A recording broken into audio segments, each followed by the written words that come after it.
بسم اللہ الرحمن الرحیم۔ حضور صلی اللہ علیہ وسلم کے دودھ پینے کا زمانہ۔ سوال: حضور صلی اللہ علیہ وسلم نے سب سے پہلے کس کا دودھ پیا اور کس کس کا؟ جواب: سب سے پہلے حضور صلی اللہ علیہ وسلم کو آپ کی والدہ نے اور پھر چند دن بعد ابو لہب کی باندی صہیبہ نے دودھ پلایا۔ اس کے بعد یہ دولت حلیمہ رضی اللہ عنہ کے حصے میں آئی۔ سوال: صہیبہ اس وقت آزاد تھی یا باندھی؟ جواب: آزاد تھی۔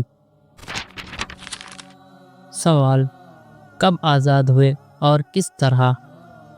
جواب: جب صہیبہ نے اپنے آقا ابو لہب کو حضور صلی اللہ علیہ وسلم کے پیدا ہونے کی خبر دی تو ابو لہب نے بھتیجے کے پیدا ہونے کی خوشی میں صہیبہ کو آزاد کر دیا تھا۔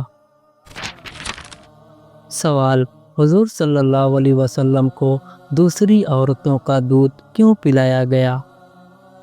جواب: عرب کے بڑے لوگوں کا عام قاعدہ تھا کہ بچوں کو دودھ پلانے کے لیے خرب و زوار کے دیہات میں بھیج دیا کرتے تھے تاکہ جسمانی صحت میں ترقی ہو اور زبان بھی صاف ہو جائے، کیونکہ شہروں کی زبان باہر کے آدمیوں کے ملنے جلنے سے صاف نہیں رہا کرتی تھی۔ سوال: حلیمہ رضی اللہ تعالی عنہ حضور صلی اللہ علیہ وسلم تک کیسے پہنچیں؟ جواب: کیونکہ اس قبیلے کی عورتیں عام طور سے قریش کے بچوں کو دودھ پلایا کرتی تھیں اور سال میں 2 مرتبہ اسی غرض سے مکہ آیا کرتی تھیں۔ جو بچوں پیدا ہوئے ہوں ان کو دودھ پلانے کے لیے لے آئیں، اور اسی وجہ سے اپنے قبیلے کی عورتوں کے ساتھ حلیمہ رضی اللہ تعالی عنہ بھی طائف سے چل کر مکہ آیا کرتی تھیں۔ کیونکہ حلیمہ رضی اللہ تعالی عنہ کے دودھ کم تھا لہٰذا خوشحال لوگوں کے بچوں کو تولے نہ سکیں۔ حضرت کی خدمت کی سعادت ان کے ہاتھ لگ گئی، کیونکہ حضرت صلی اللہ علیہ وسلم بھی یتیم تھے، زیادہ انعام و اکرام کی توفیق نہ تھی۔ سوال: محمد صلی اللہ علیہ وسلم کے قدموں کی بدولت کیا کیا برکتیں حلیمہ رضی اللہ تعالی عنہ پر اور ان کے قبیلے والوں پر ظاہر ہوئیں؟ جواب: ویسے تو بہت برکتیں تھیں، میں 4 پیش کرتا ہوں۔ نمبر 1، حضرت حلیمہ رضی اللہ تعالی عنہ کا دودھ اتنا بڑھ گیا کہ ان کا بچہ جو پہلے بھوکا رہا کرتا تھا اب حضرت صلی اللہ علیہ وسلم کے ساتھ وہ بھی شکم سیر ہونے لگا۔ نمبر 2، اونٹنی جس کا دودھ خشک ہو چکا تھا اللہ کے حکم سے اتنا دودھ دینے لگی کہ سب کو کافی ہوتا تھا۔